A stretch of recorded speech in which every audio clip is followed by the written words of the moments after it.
Yuk makan dulu, makan.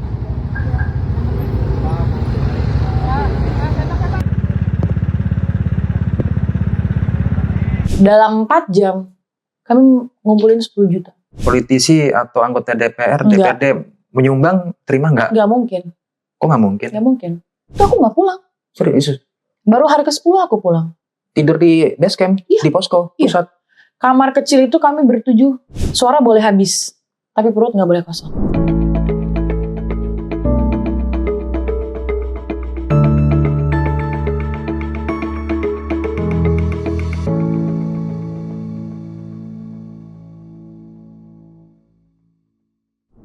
Ini chef tapi sekalian turun ke jalan nih, aksi berbagi makanan gratis buat demonstran. Iya.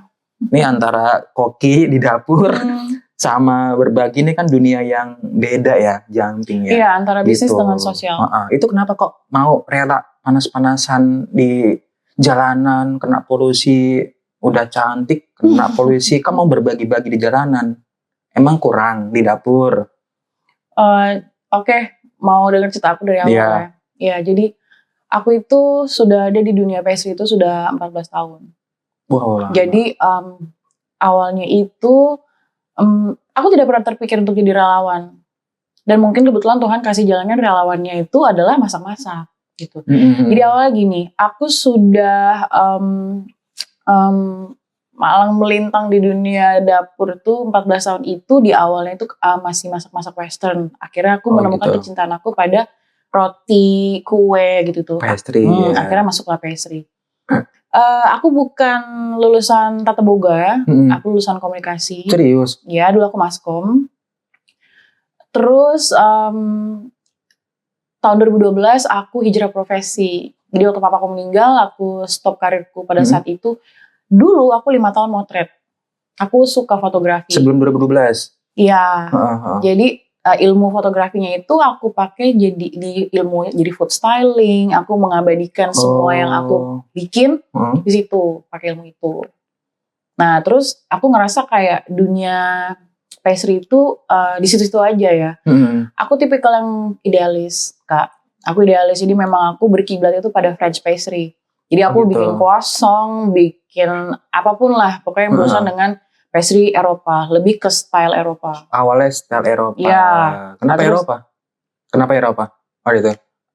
Basicnya aku suka, Kak, awalnya.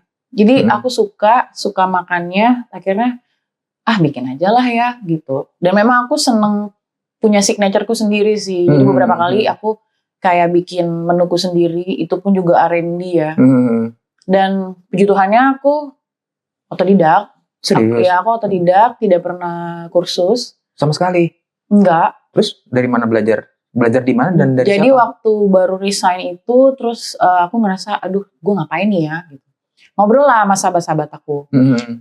Teman-teman bilang, keluarga lu kan masaknya enak, pasti lu juga bisa lah gitu. Akhirnya gitu ya? aku nekat, iyalah daripada nanti ibaratnya savingnya habis, terus gue gak ngapa-ngapain, gak ada kegiatan baru. Ya sudah, akhirnya aku kesitu lah, nyoba pertama kali tuh bikin awal-awal. Beli bahannya masih di supermarket, Kak, mahal. Jadi yang nyoba mahal supermarket. Lebih mahal daripada toko bahan kue dong. Kan di pasar tradisional kan juga di bawah itu. Ya, kurang ya? Di Bintaro sih ada ya Pasmod, tapi ujungnya toko bahan kue juga. Kalau aku kan tinggalnya di Bintaro. Siap. Nah jadi aku suka bikin apa yang memang aku suka aja gitu loh. Dan dari kecil kan memang kebetulan kan om aku kan Belanda. Jadi memang kami dari kecil tuh udah, aku dari timur, Kak. Papaku dari Manado, mami aku dari Ambon.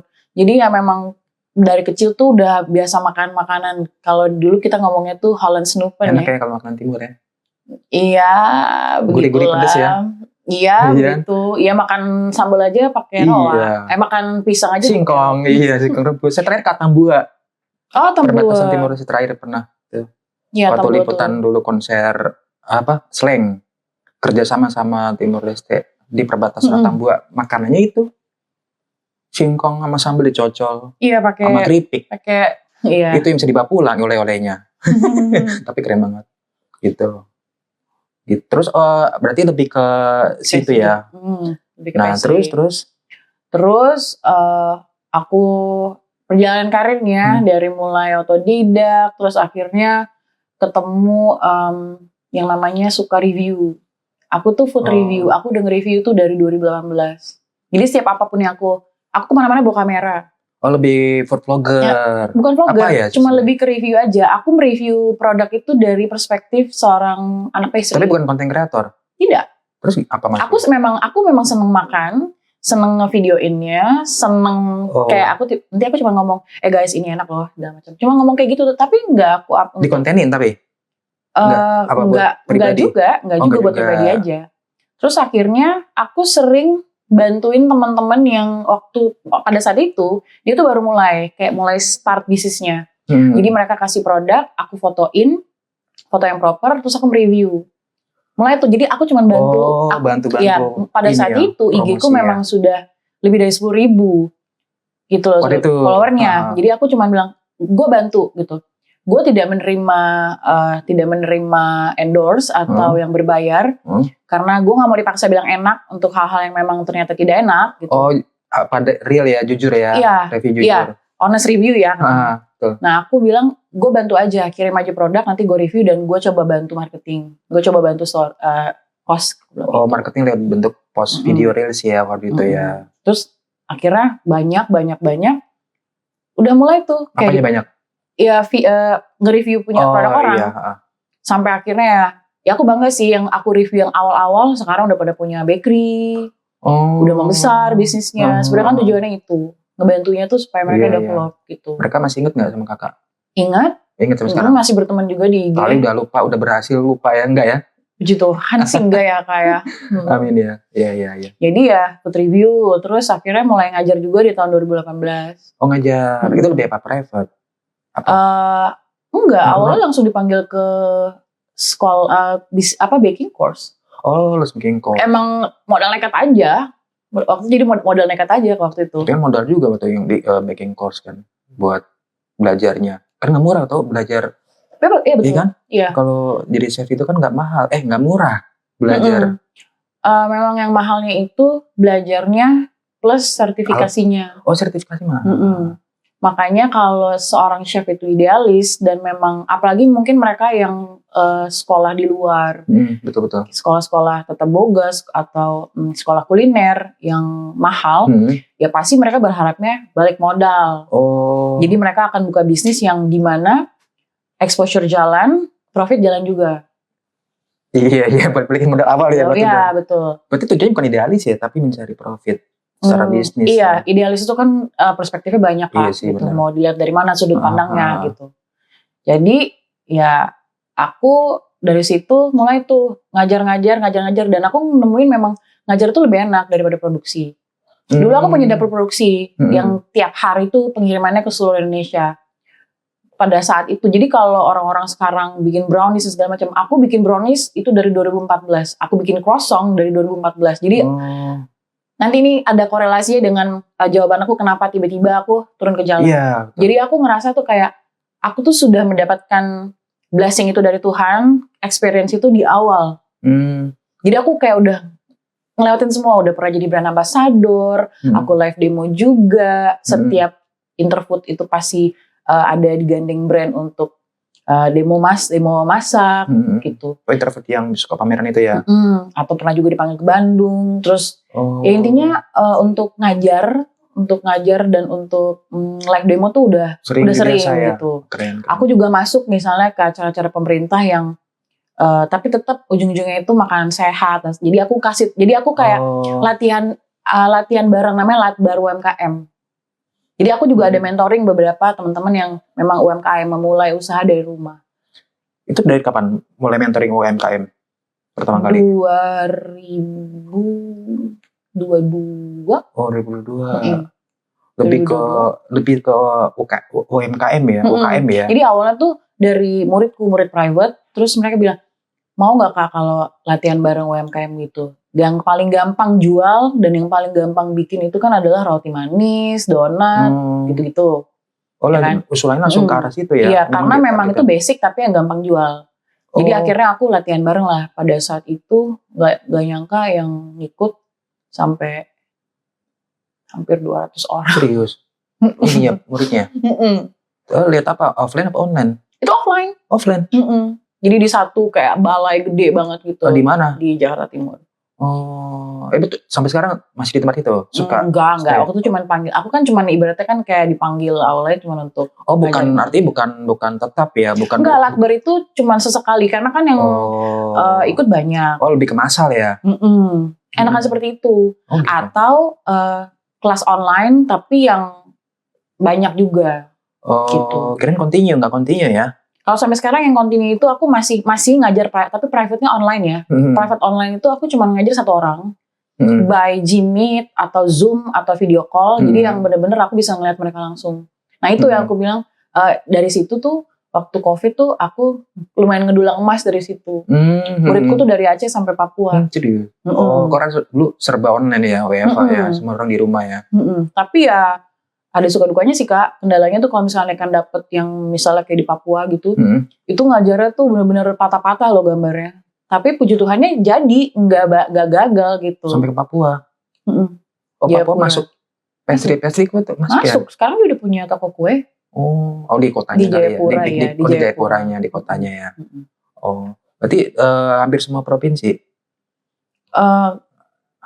Ya, Sumatera sampai Papua lah ya. So far dari 38 provinsi yang aku inget ya, itu sih sudah 30-an. Lumayan tuh. Jakarta aja aku banyak.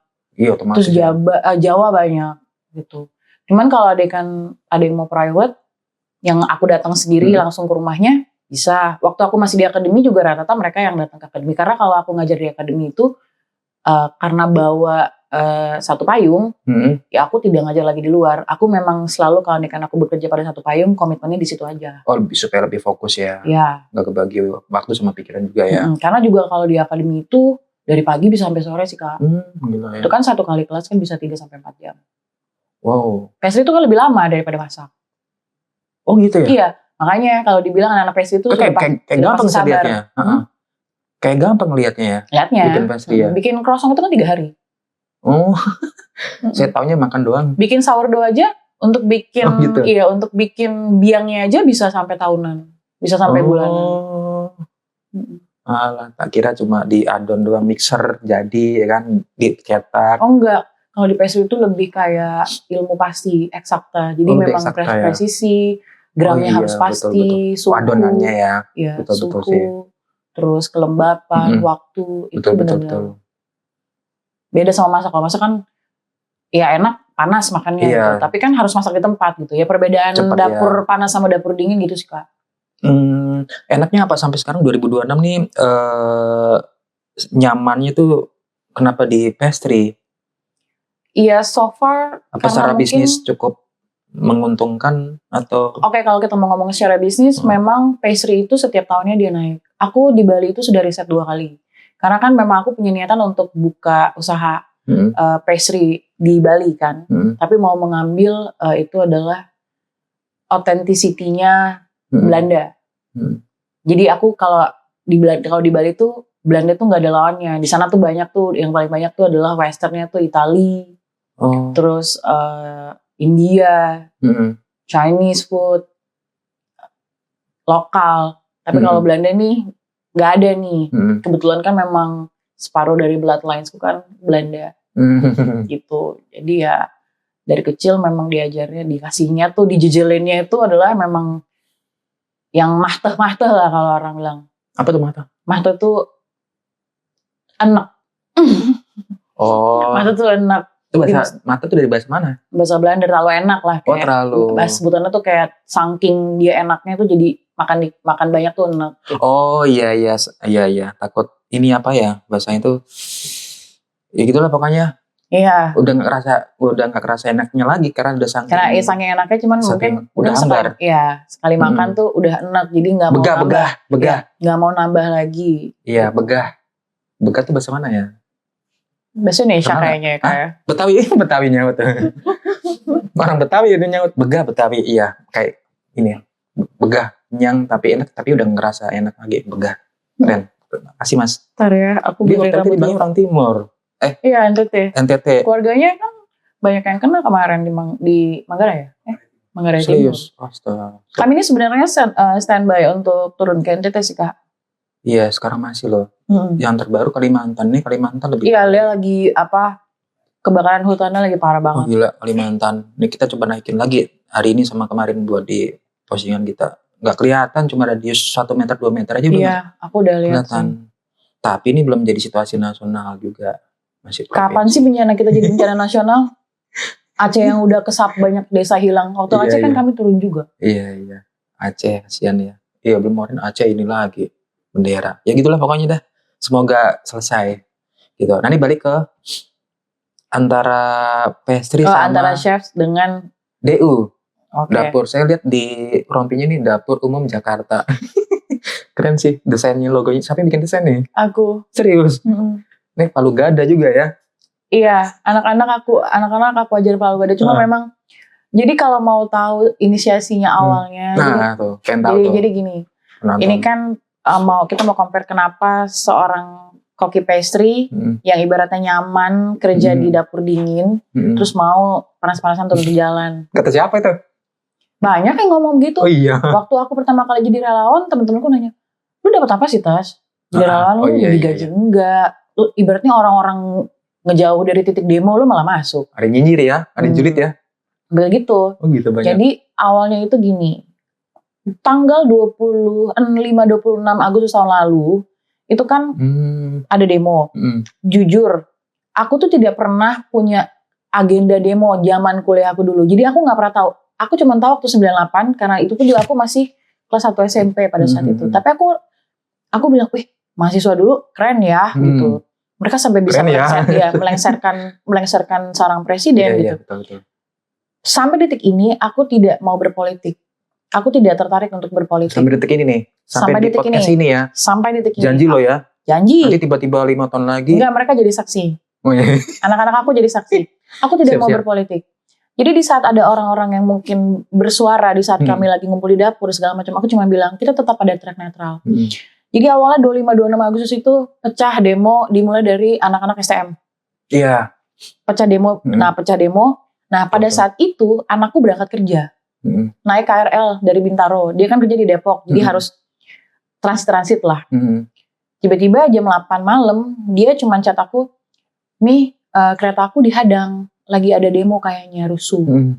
Abis itu dia nggak bisa dicat lagi centang satu. Sebagai seorang ibu aku, aduh anaknya di mana ya? Akhirnya aku lihat berita, aku cari tahu di sosmed semuanya, aku lihat yang pada live di TikTok itu banyak. Dari situ terus akhirnya baru anakku pulang jam 1 malam. Terus aku bilang, ya ampun. Nah dari situ tuh, terus aku ada baca gitu di sosmed, mau ada demo lagi nih. Okay. Dan sepertinya akan ada gerakan lagi. Udah. Nah, tanggal 27 IG Jakarta Spot itu posting besok ada aksi demo mahasiswa BEM seluruh Indonesia. Nah, di situ aku komen. Kalau ada warga yang mau buka dapur umum, aku dengan senang hati mau bantu masak. Menawarkan diri. Masuklah. Gas Kak, ikut Kak, ayo Kak, ikut. Nah, yang komen-komen ini lah yang jadi tim DU sekarang. Oh gitu, inisiatornya dari mereka. Jadi terus pada bilang, ayo Kak, ayo, di mana gitu. Terus, tapi kan karena komen-komenan, aku pikir, udah karena emang komenan lewat lah gitu. Angin lalu lah ya. Tiba-tiba, Kak, ayo, aku DM nomorku ya, gas buka WA group. Oh, udah serius tuh berarti. Bener nih, aku bilang gitu. Kalau memang mau, jadi aku japri satu-satu yang ngomong ikut. Dan mereka kasih nomornya. Di malam itu, tanggal 27 Agustus, jam 7 malam, 27.08 jam 7 malam, terbentuklah grup itu. DU ini, DU Jakarta. Jadi aku pas bilang salam kenal segala macam, terima kasih sudah ikutan komen, sudah mau respon gitu. Terus kira-kira namanya apa ya? Kita mau yang netral-netral aja nih, aku bilang gitu. Apa ya Kak? Terus aku bilang gimana kalau yang paling netral, dapur umum aja. Dapur umum karena itu hanya spontan aja gitu. Dan anak-anak bilang oke. Nah awalnya kami itu mau masak dari apa yang kami punya. Jadi misalnya aku bawa beras ya, aku bawa ayam ya, oke gue bawa bol ya. Jadi di WA grup itu pada saat itu listingan ya, patungan ya. 10 orang. Oh 10 orang. Iya, terus ada yang japri, Kak, rumah saya di belakang DPR. Dia bilang, itu yang jadi base camp Deus sampai sekarang. Yang di Palmera? Iya. Oh, itu? Di Regina Pacis. Oh, Regina Pacis. Di dekat situ. Itu rumahnya dia ya? Iya, rumah dia. Rumah pribadi ya? Nah, dia itu berdagang. Itu Irfan, Mas Irfan. Oh, Mas Irfan. Mas Irfan itu dia tuh dagang. Dia tuh punya, dia jualan kebab, ada ayam penyet dan kawan-kawan gitu. Dia ada di bisnis F&B itu sudah lama. Banget ya. Dan dia bilang, saya punya dapur. Dia bilang dia kasih tahu alat-alatnya ini. Oke, gas. Aku bilang. Oh, semua dari dia semua nih. Nggak, jadi tempatnya karena dia bilang dapur saya, kan aku nanya, dapur kamu ada apa aja? Ada freezer kah apa? Karena aku harus memastikan memang kami, betul. karena kita mau masak nih. Harus komplit lah lengkap. Udah kan? Kumpul lah, oke, janjian nih, oke gue bawa ayam 4 kilo ya, oke gue bawa boleh, gue punya segala macam, oke gue siapin beras segala macam. Nah, terus ibaratnya aku ngomong nih ke Instagram. Pada saat itu memang followerku sudah banyak. Aku cuma ngomong, doain kami ya, kami mau masak-masak besar, kami bersepuluh mau masak-masak besar untuk aksi besok. Itu di hari itu? Tanggal 27 itu. Oke, terus tiba-tiba serentak banyak banget yang DM. Halo Kak Natasha, ada buka donasi nggak? Mau kirim dikit buat nambah-nambah beli bumbu. Kak, aku mau donasi dong buat nambah-nambah beli beras. Kak, apa bisa kirim air segala macam. Jujur ya Kak, saya belum pernah jadi relawan masak sebelumnya.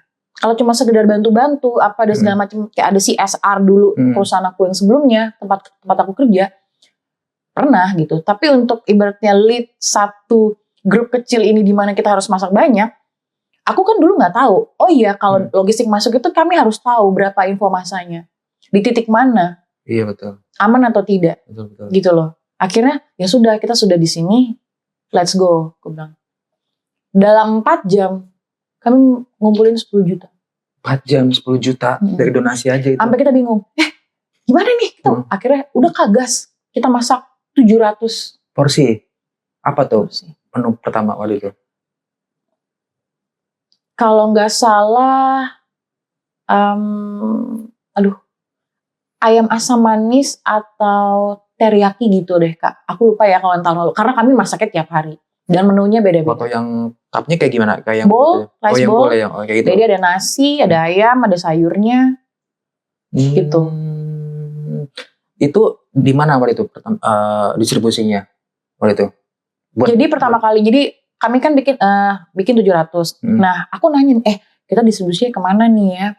Tiba-tiba almarhum Rama, dia tulis, kami buka posko di sini. Apabila ada kawan-kawan yang mau drop logistik, boleh langsung. Nah, aku DM beliau. Aku DM almarhum. Terus, itu siapa Rama? Rama itu salah satu influencer Aceh. Tapi dia aktivis juga. Dia banyak bersuara tentang Palestina. Dari 2023. Dan dia turun aksi itu udah dari 2024. Kami bertemu di 2025. Dan ya Rama baru aja berpulang tanggal 31 Juli kemarin. Ketemu di lapangan dia? Aku ketemu di lapangan. Jadi pas aku DM, tiba-tiba langsung dibalas aja. Oh iya Kak, boleh. Posko aku di sini ya. Dia bilang. Akhirnya aku sama Irfan pakai motor ngedrop pertama nih ke situ. Nih ya, segini dulu. Di mana tuh, daerah mana? Poskonya tuh di belokan Spark mau ke DPR situ. Oh, yang ke arah stasiun? Posko logistik itu enggak, dari Senayan Park mau ke arah DPR. Oh, pas banget ya? Belokan yang pas, kan ini bawah flyover tuh, yang mau balik ke Senayan. Itu di sebelah kiri. Oh, sebelah kiri yang sebelum tikungan ya? Bukan di bawah? Enggak, flyover. Bukan. Tapi segitu, oke. Itu udah banyak polisinya, udah ditutup di situ. Karena kan aksi tuh biasanya, mereka kan mulai jam 10. Kalau dulu mahasiswa tuh bisa tuh jam 10. Setengah 11 datangnya masanya. Iya. Jadi kami tuh distribusi 2 kali. Jam 11 sama jam 5. Oh, makan siang sama makan malam ya, persiapan. Ya karena ribuan. Iya. Kalau ngelihat dari video drone-nya, kan kita bisa buka CCTV DPR. Iya sih, soalnya ke input. Kan 700 porsi emang mengcover semua demo. Ya enggak, kan kami kan pada saat itu nggak tahu info massa. Ternyata ekspektasinya masanya. Paling aku bilang 700 cukup kali ya. Cukup kali ya. Ternyata. Iya, dan kakak bayangin aja. Kalau bukan orang yang biasa bikin banyak, bukan orang dapur, bukan orang catering. Oh iya. Gak mungkin Kak. Gak mungkin, betul. Kakak tahu nggak itu di hari itu yang ngirim itu DO tuh udah kayak gudang Bulog, tau gak? Bahan-bahannya? Iya, itu air berkarton-karton, beras berkarung-karung. Ke ini yang di posko pusat? Iya. Serius? Ya karena kan kami kan masak langsung banyak kan. Iya. Dan itu karena mungkin kita sudah tahu SOP dapur, jadi langsung shift-shiftan nih. Kayak aku, jadi Randy sama Irfan tuh nanti pagi belanja dulu nih subuh. Jam 3 subuh tuh marinasi. Nanti kalau udah selesai segala macam, kami datang pagi gantiin yang cewek-ceweknya ngelanjutin. Bagi peran ya. Jadi memang punya job desk-nya. Di struktur kami tuh ada job desk masing-masing. Nah, itu estimasi itu pembagian schedule-nya itu gimana untuk dapur ini? Kan tuh awalnya tanggal 27. Terus kemudian apakah nunggu nanti jadwal aksi baru masak atau gimana schedule? Nah, ini yang lucu Kak. Jadi aku kan cuma bawa baju ya. Aku pikir masaknya cuma sehari. 10 hari aku di situ baru pulang di hari ke-10. Karena demonya running terus. Iya, terus kan ya, 29 yang Polda Polda dibakar. Iya, hari Jumat tuh. Ya kan, yang 28 malamnya kan Avan meninggal. Iya, meninggal. Terus Mako Kuitang diserang kan, sama ojol, demo kan mereka. Seminggu itu ya, betul. Nah iya, ya itu aku nggak pulang. Serius? Baru hari ke-10 aku pulang. Tidur di base camp, di posko pusat. Kamar kecil itu kami bertujuh. Jadi timnya berapa tim intinya waktu itu? Waktu itu tim inti 7. Tapi ada yang kayak, Kak aku mau bantu packing dan segala macam. Jadi kami memberdayakan ibu-ibu tetangga. Kan dapur kami itu kan di jalan kecil gitu Kak. Jadi kami memberdayakan usahanya ibu-ibu. Mas Irfan tuh di pinggir jalan itu ya? Ya bukan pinggir jalan, dia jalan kecil. Dia nggak di pinggir jalan Kak, dia di belakangnya sekolah. Tapi dia di jalannya maksudnya jalan kecil jalan gang gitu. Ya, gang-gang. Di situ. Jadi di situ. Nah, yang lucunya baru sekali nih jadi relawan masak ya kan, apalagi ikut demo-demo. Sore kita lagi mau drop logistik ke Lawson, kena gas air mata semua. Di mana? Jadi Brimobnya tuh ngejernya tuh ke arah dapur. Pada saat itu aparatnya, masanya semua ke situ karena larinya semua ke situ. Jadi soalnya ke belakang sini arahnya. Ya. Jadi semuanya lari ke situ. Nah, kita kena semua gas air mata. Itu udah sampai yang pada pingsan, pada jatuh. Kita kena semua, dan aku baru pertama kali itu ngerasain kena gas air mata. Terus kondisi dapur gimana waktu itu? Hancur atau enggak sampai masuk ke dalam kan? Enggak. Tapi pernah asapnya kemana-mana ya? Iya. Tapi cuman pernah satu kali pas kami lagi distribusi ada aparat yang lewat lah. Dia kayak ngecek ini apa. Kan dapur kami di atas, nggak akan kelihatan. Kan tinggal ditutup aja pintunya tuh, matiin lampu nggak akan kelihatan. Kami masak di atas. Jadi rumah itu kan 2 lantai. Terus kebetulan ada RT di situ. Oh bukan, ini rumah pribadi kok. Jadi memang mereka tuh nyari, karena kan anak-anaknya tuh masanya tuh larinya ke gang-gang itu. Iya, mencari ya. Takut ngumpet di situ. Malam itu kayak yang kejadian Avan itu ya.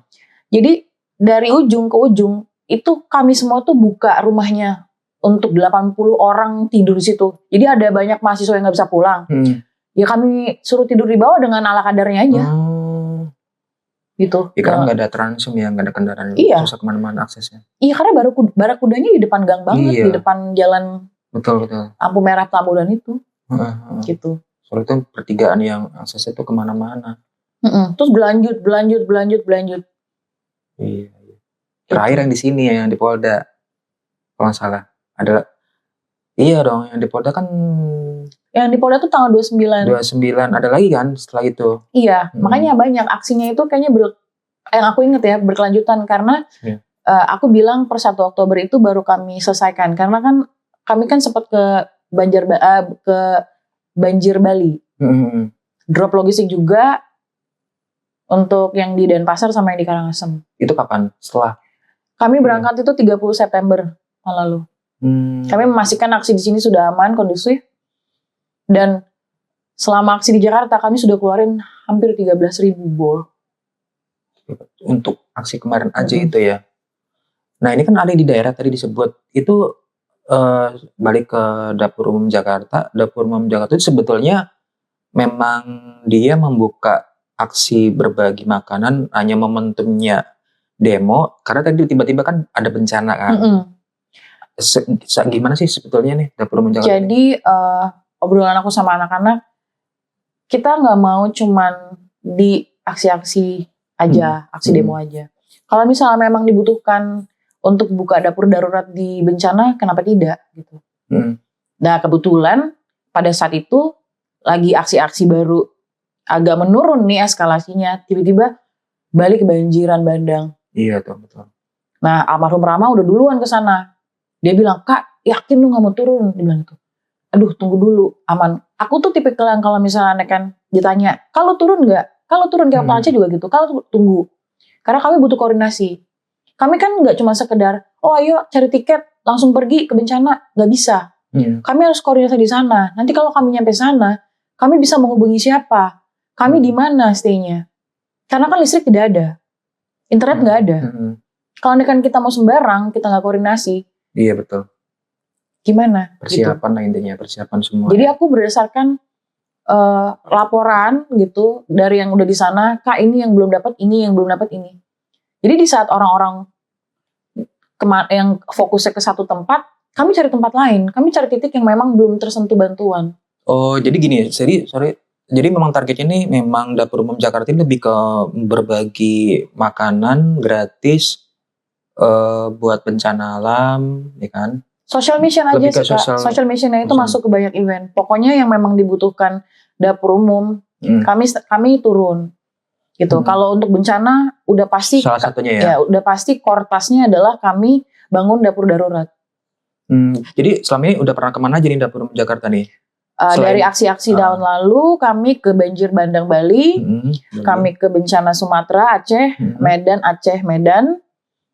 Terus ini kita belum dapat komando lagi. Apakah kami dibutuhkan? Kalau misalnya memang dibutuhkan, kami standby untuk berangkat ke NTT.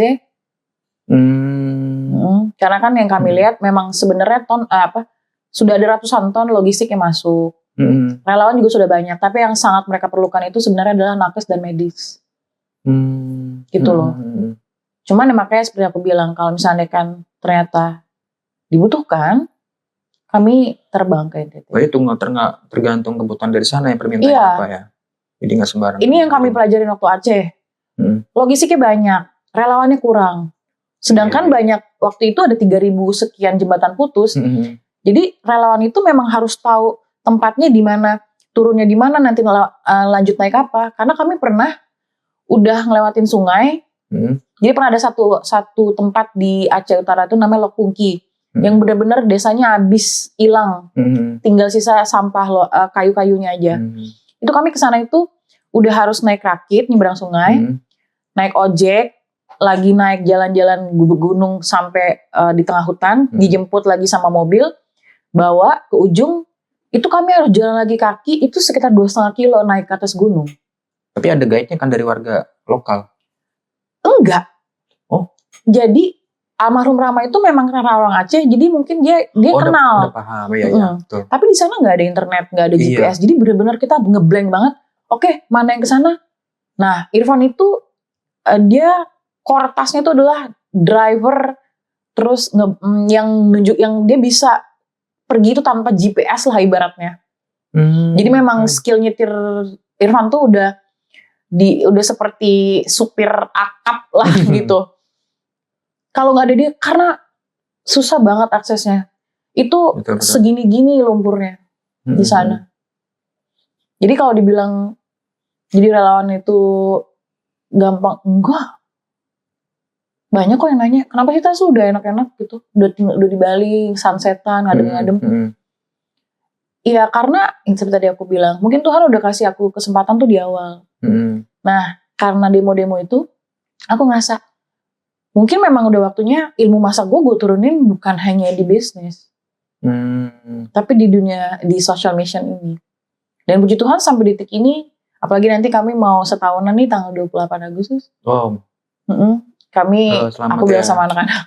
28 Agustus ya? Belum Kak. Bentar lagi kan, ini bulan ini kan? Iya kan, selamat dulu. Nanti undang kita ya. Kita mau jadi kayak mau ucapan syukur. Amin. Kami mau tumpengan. Siap-siap, berarti anniversary ini setahun ya.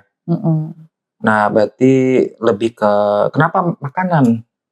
Kenapa harus dapur umum? Sifat aksi sosialnya? Iya karena. Apa karena memang makanan ya kebutuhan pokok manusia ya?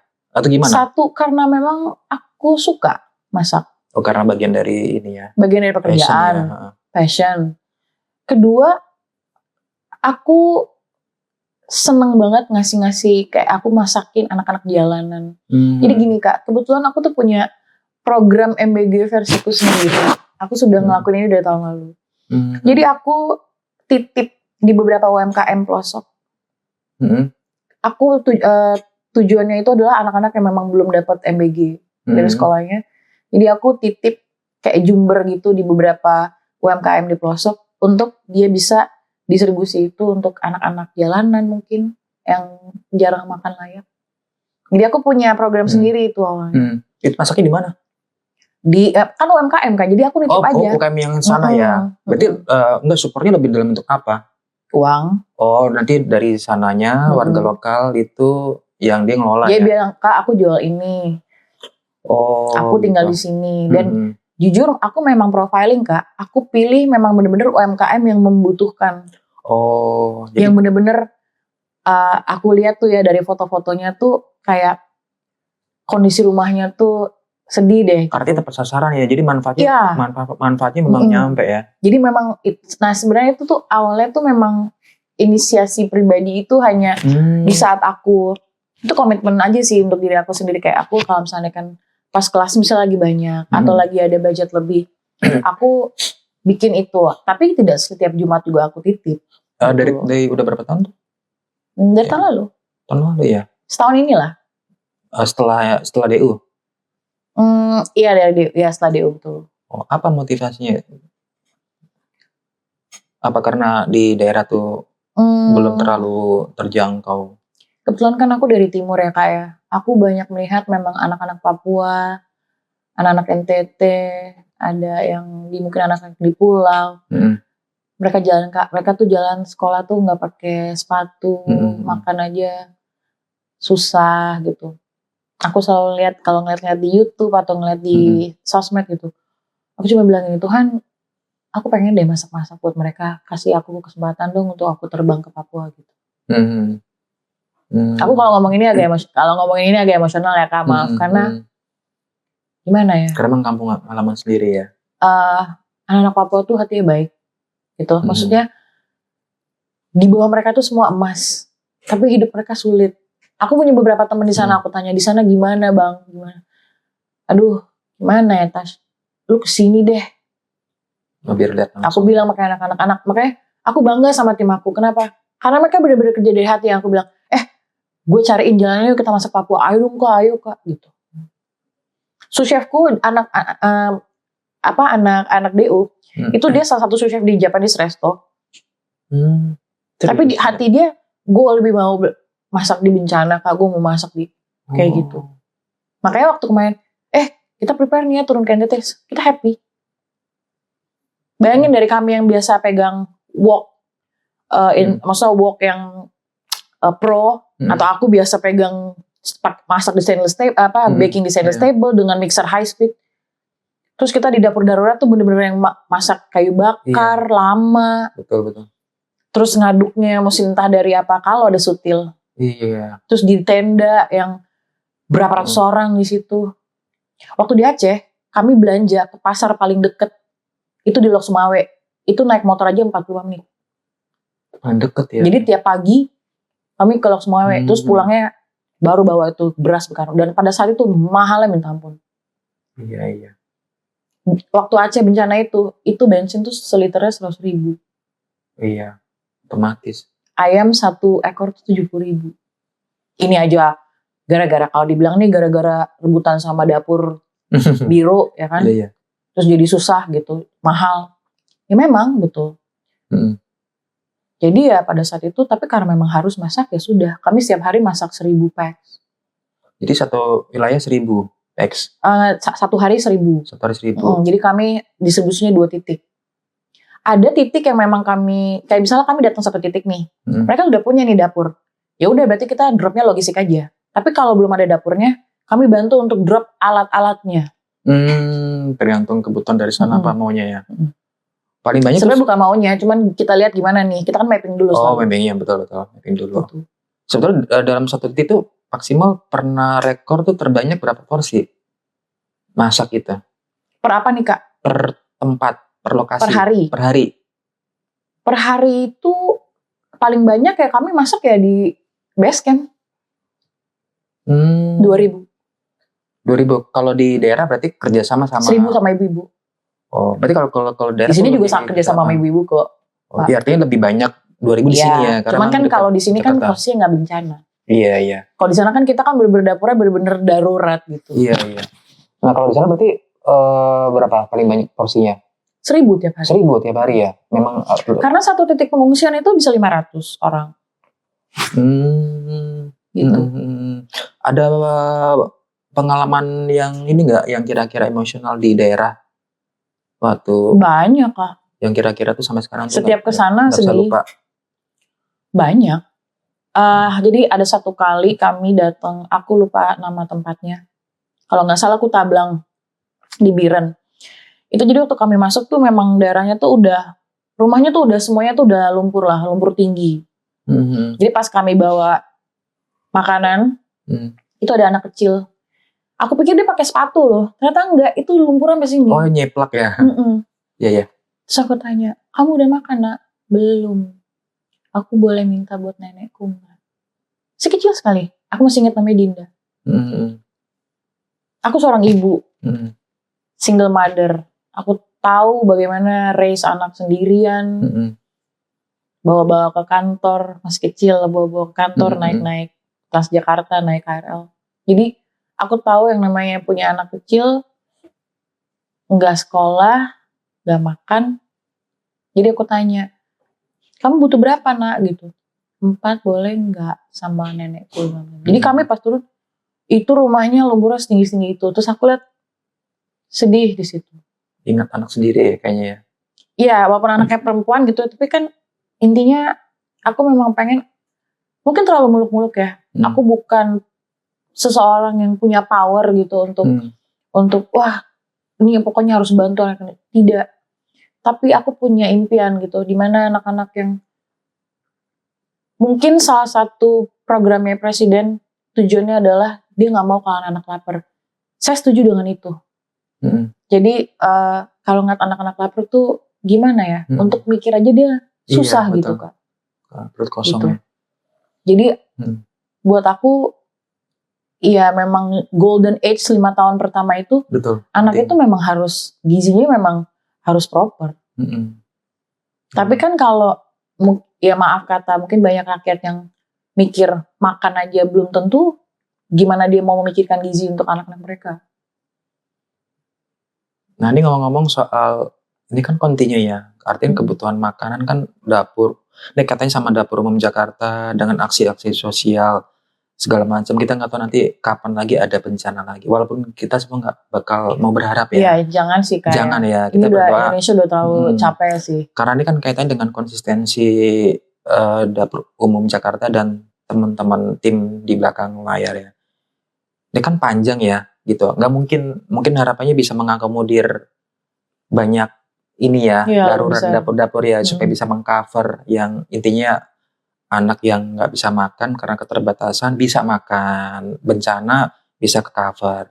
Saya mau tanya secara hati terdalam, ini mau sampai kapan gerakan ini mau coba dipertahankan? Kita nggak tahu, mungkin setahun lalu kan, 12 tahun kan ya, DU ya, nanti 29 kan genap setahun. Kita nggak tahu nanti mungkin ada kalangan, ada di belakang mungkin suatu saya ada teman-teman yang kira-kira capek, lelah, jenuh, wah nggak menguntungkan, gini-gini terus. Ada nggak teman-teman di belakang tuh ngeluh capek, bete gue nggak ini itu. Oke, jadi gini Kak, dari awal aku. Pasti gimana tuh? Dari awal aku ngumpulin anak-anak, dari awal aku bilang kalau mau cari uang jangan jadi relawan. That's why kami tuh punya pekerjaan utama kami masing-masing. Di saat kerja ya kerja Kak. Kami juga nggak setiap hari kok turun. Andaikan aksi setiap hari turun, aku bilang di saat memang harus kerja, first thing first, ayo kerja. Karena kan kita juga perlu, kita punya kebutuhan masing-masing, gitu. Kami kan tidak memakai dana donasi untuk kebutuhan sendiri, tidak. Benar-benar dana itu kami alokasikan tuh untuk bahan masak, peralatan perlengkapan, operasional, gitu. Dan kami nggak hanya fokus ke satu aksi atau ke satu event kemanusiaan ya. Misalnya kayak aksi demo mahasiswa itu, nanti kalau bencana itu tracknya beda lagi. Kayak gitu. Jadi aku bilang dari awal sama anak-anak, kalau misalnya memang cari uang jangan jadi relawan. Dan puji Tuhan sampai detik ini aku punya tim hebat yang masih sampai sekarang hati mereka masih konsisten. Ada berapa total sampai sekarang yang masih stay dari awal sampai sekarang? Sampai hari ini? 6. Berkurang 1 ya? Karena yang satu Indah itu udah pindah ke Solo. Nah di luar 6 tuh ada volunteer lagi? Dapur umum hanya kami. 6 ya? Artinya bisa mengcover ketika kondisi yang memang urgent, kredit itu 6 orang itu turun semua ya? Gini gimana Kak, sih sistem kerjanya? Sistem kerjanya, kami berenam tuh punya job desk masing-masing di dapur. Dan waktu aksi, biasanya kalau di dapur ada yang masak, ada yang packing, nanti begitu turun aksi kami turun semua. Oh yang 6 turun semua? Ya, turun semua. Tapi lebih sering kalau misalnya kan ada yang satu kerja nih, kayak satu kerja, yang 2 kerja, kami turun berempat. Oh, tinggal di shift-shiftan aja ya? Makanya aku itu kontekan langsung sama pihak, misalnya kalau aliansi mahasiswa, aku langsung kontekan sama BEM-nya, perwakilan. Jadi aku tanya, jam berapa, masanya berapa, butuh logistik berapa. Betul. Jadi dari tahun lalu, para BEM itu terima logistiknya itu memang tektokannya langsung. Jadi mereka nggak cuma sekedar datang ke posko logistik ambil, tidak. Skemanya tidak seperti itu. Jadi janjian dulu lah intinya ya? Iya, karena kan tahun lalu ada yang kasih logistik terus keracunan. Oh, dari siapa sih? Aku nggak tahu kalau itu. Selama ini aman-aman aja, nggak ada yang keracunan dari masuk di dapur. Ini gimana cara menjaga higienis, sanitasi segala macam? Ya mungkin karena teman-teman ada pengalaman juga. Ya kebetulan kami anak-anak dapur ya. Iya, kan itu darurat ya, dalam keadaan shiftnya kan cukup kenceng ya. Oke. Itu ngejaganya gimana? Jadi kalau di dapur kami di base camp, ya kan jatuhnya kan kami kan masih pakai PDAM kalau untuk air. Oh PDAM. Aman maksudnya. Kalau beli bahan, kami beli bahannya itu subuh. Oh masih fresh ya? Iya. Kan kalau pasar itu kan rata-rata kan subuh ya Pak. Jadi kami kayak beli ayam dan segala macam itu subuh. Masak tuh mulai dari pagi.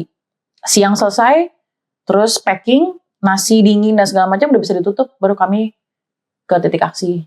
Oh selalu subuh ya? Seperti itu. Gak pernah disimpan di Amin? Gak pernah. Dan memang kita masaknya bener-bener yang kalau orang tua dulu ngomongnya tanek ya.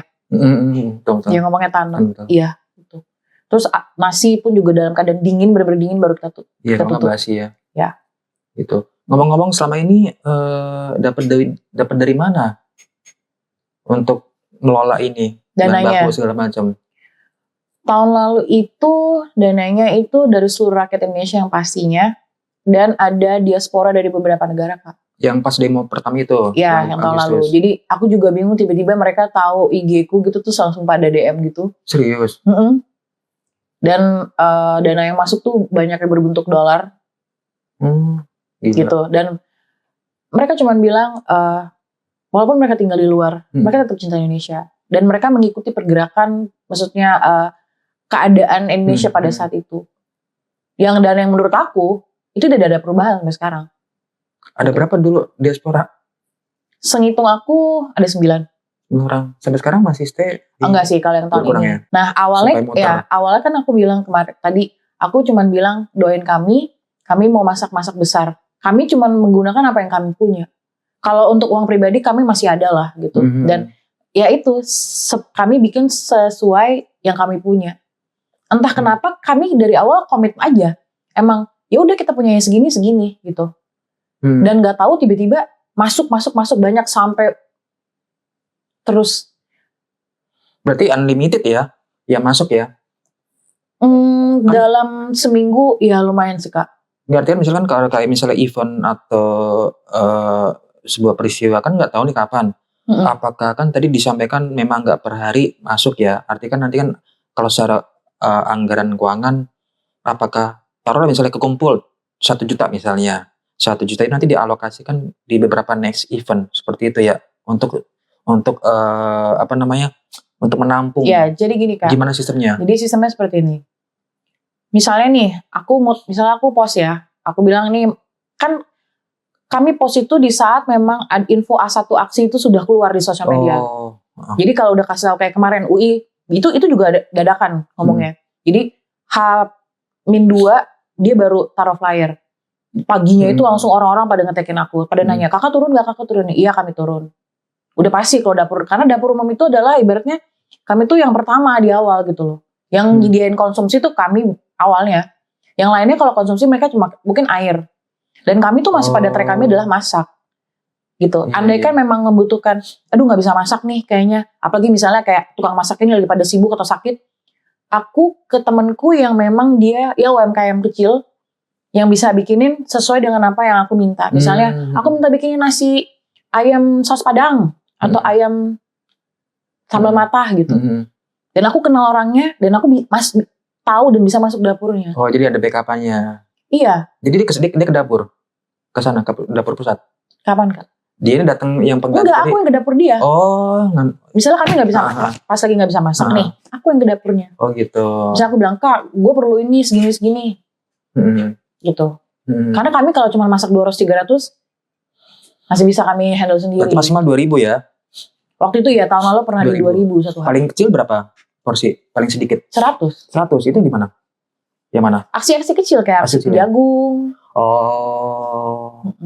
Tergantung makanya berapa packs itu tergantung masanya Kak. Info masa, maksudnya jadi kami di info masa misalnya, Kak masanya 1.000. Ya pasti kita siapin minimal banget 50% ya setengahnya. Pernah dadakan dapat infonya di hari H gitu? Nggak bisa. Nggak mau ya? Nggak bisa ya? Jarang sih Kak juga. Jarang, maksudnya kalau andai kan ada, kami nggak bisa. Tapi kalau misalnya yang sudah ngabarinnya udah beberapa hari sebelumnya. Gitu. Kenapa Der?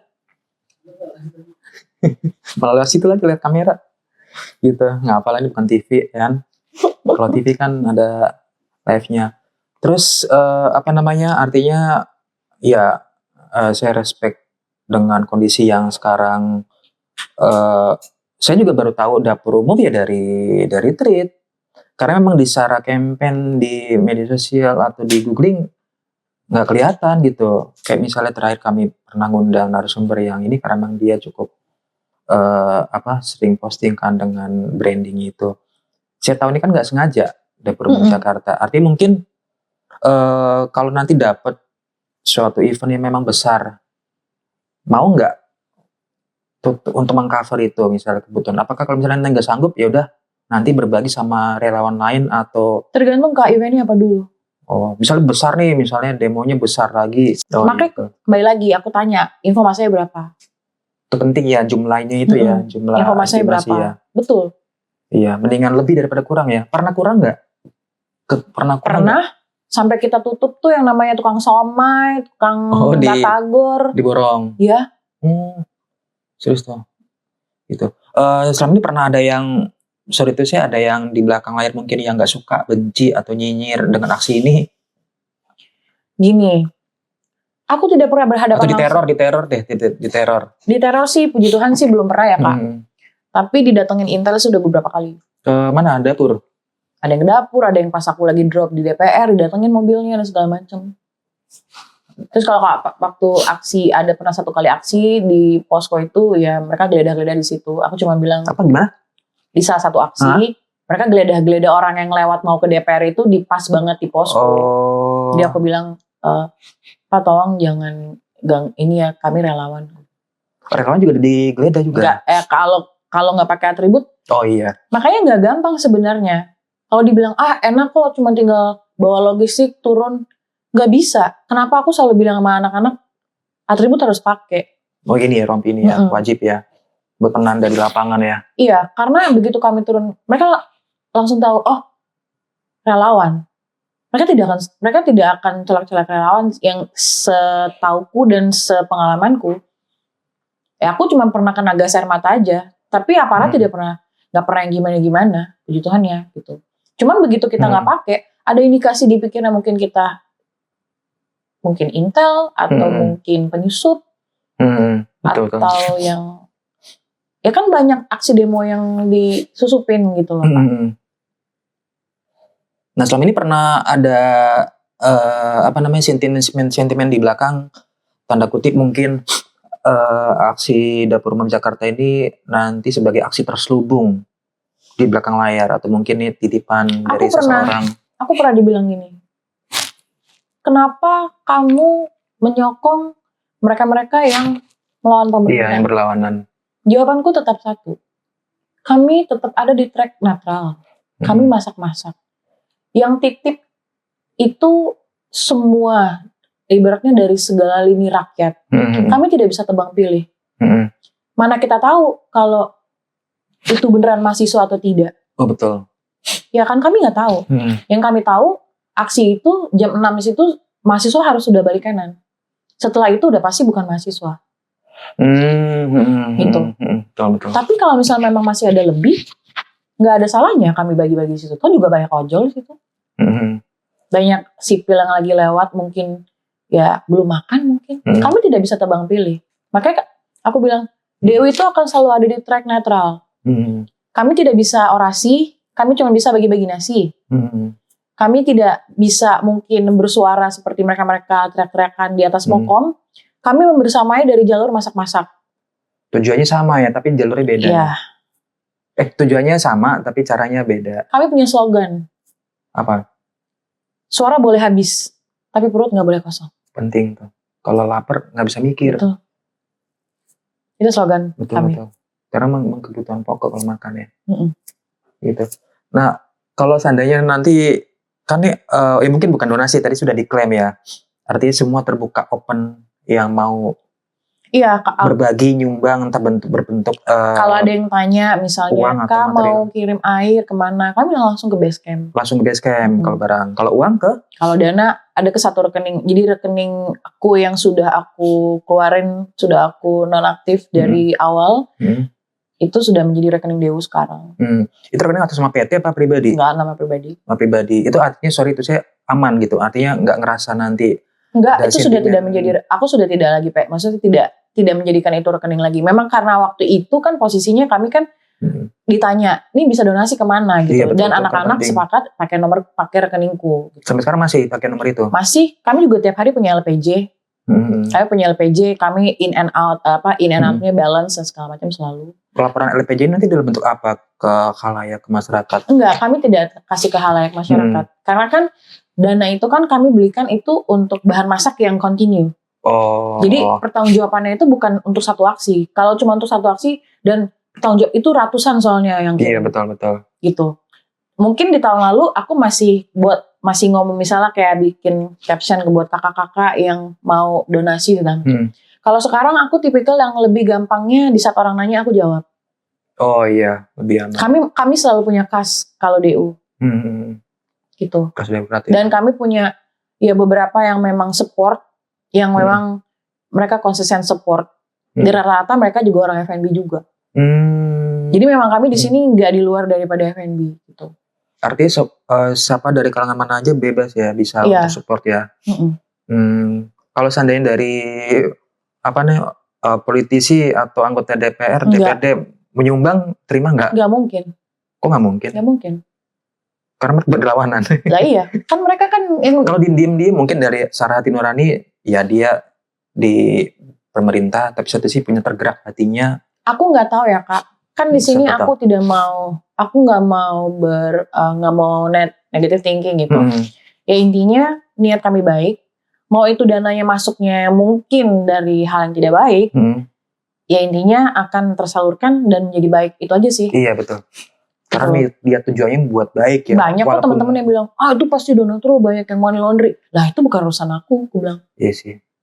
Mau dananya dari mana, yang pasti masuk ke sini, gue hanya menjadikan itu makanan untuk anak-anak mahasiswa. Karena susah memfilter juga ya. Iya, susah yang masuk ya. Mana aku tahu. Iya betul, ribuan. Anggaplah mungkin sekian ratus. Tahun lalu memang gila banget Kak. Kalau yang tahun ini ibaratnya lebih kayak slow aja sih. Kayak buat kami tuh ada yang masuk itu selalu kami alokasiin paling sering tuh untuk bahan masak kayak beras, minyak.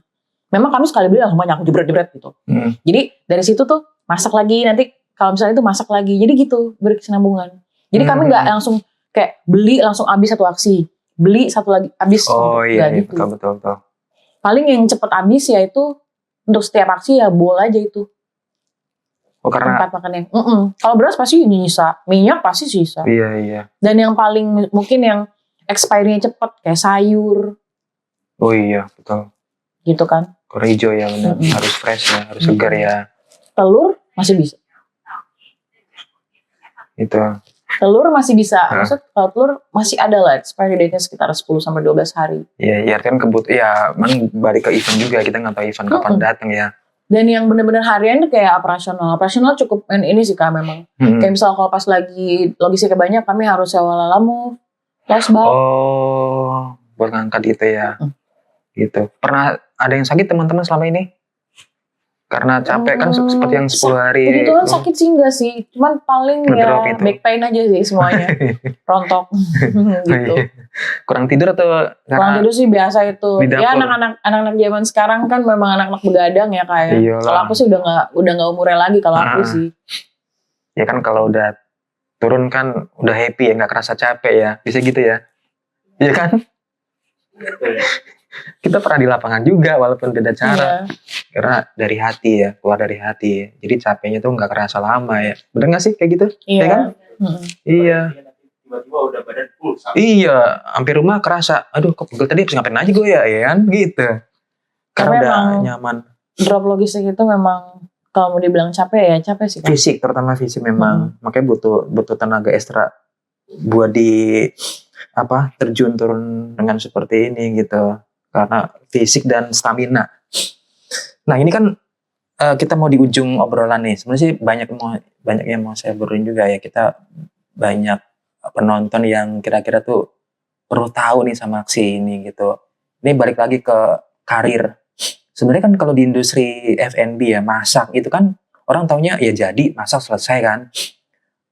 Secara general itu ya mungkin secara general ya di dunia F&B atau masak-memasak pada umumnya gitu ya. Kalau di industri F&B itu apa sih yang kira-kira mungkin kakak tahu sisi kelam, sisi gelap yang kira-kira tuh kakak pernah alamin gitu? Kan ada orang yang pernah keracunan misalnya, ada yang segala macam. Sisi gelapnya apa yang kakak tahu? Iya. Kalau pengalamanku di dapur pastry sih, puji Tuhan sih belum pernah bertemu dengan pengalaman yang kayak gitu ya Kak. Karena dapur pastry itu kan dapur dingin, terus dapurnya itu kan dapur slow, ya seperti dapur masak gitu ya kan.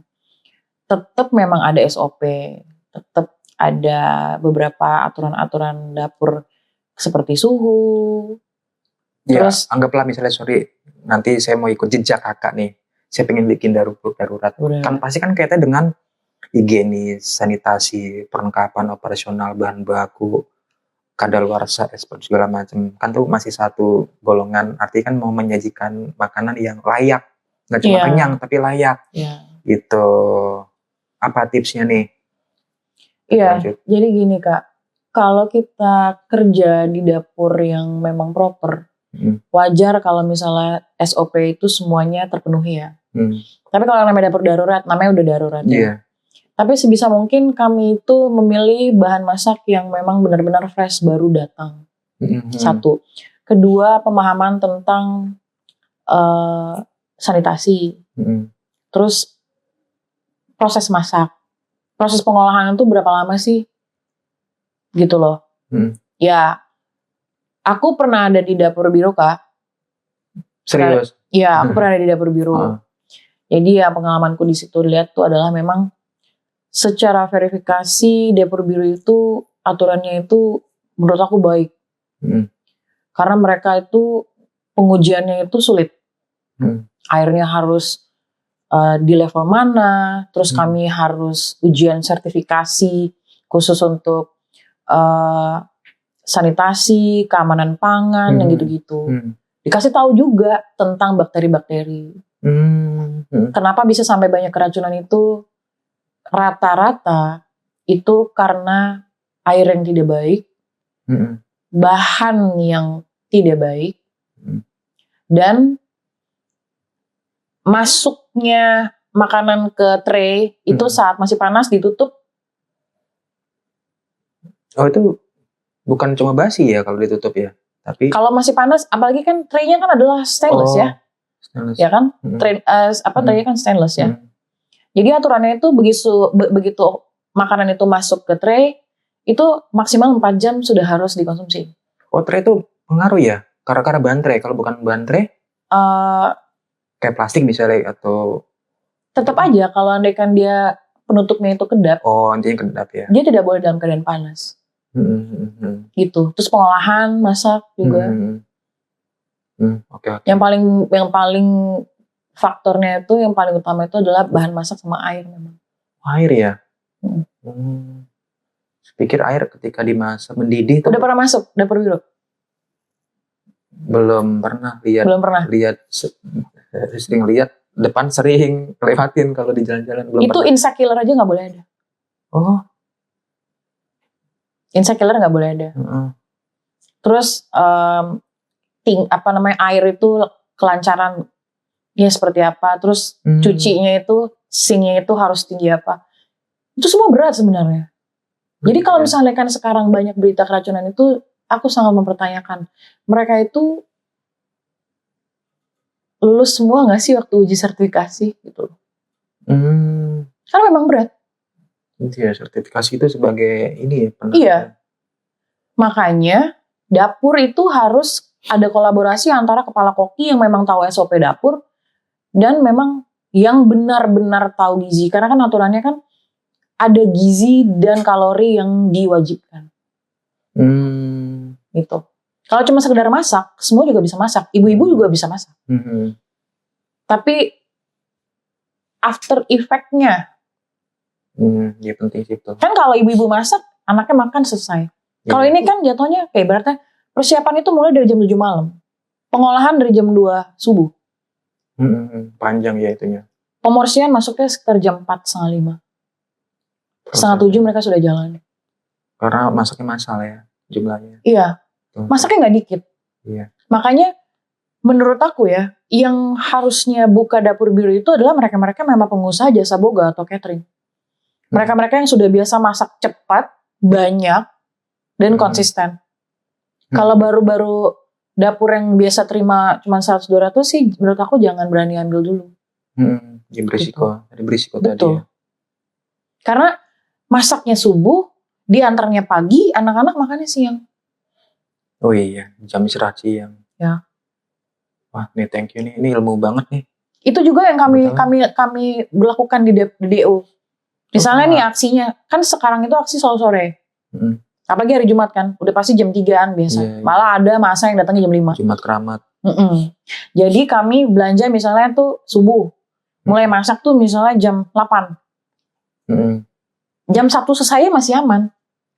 Oh. Gitu loh, jam 1 selesai nih, berarti kan baru matang banget tuh. Dingin segala macam, jadi kan nyampe waktunya tuh lama gitu loh Kak. Expired tuh lama gitu. Artinya maksimal 4 jam tetap ya, kurang lebih ya. Kalau pakai tray-nya stainless iya 4 jam, kami kan enggak. Iya. Dan kami memang bikin masakan itu rata-rata yang kami nggak pernah bikin yang pakai santan. Oh, santan karena cepet basi ya. Betul. Santan itu, kelapa itu susah. Susah, mau diapa-apain juga. Makanya sebenarnya menu yang ada santannya itu nggak menjadi pilihan sih. Betul.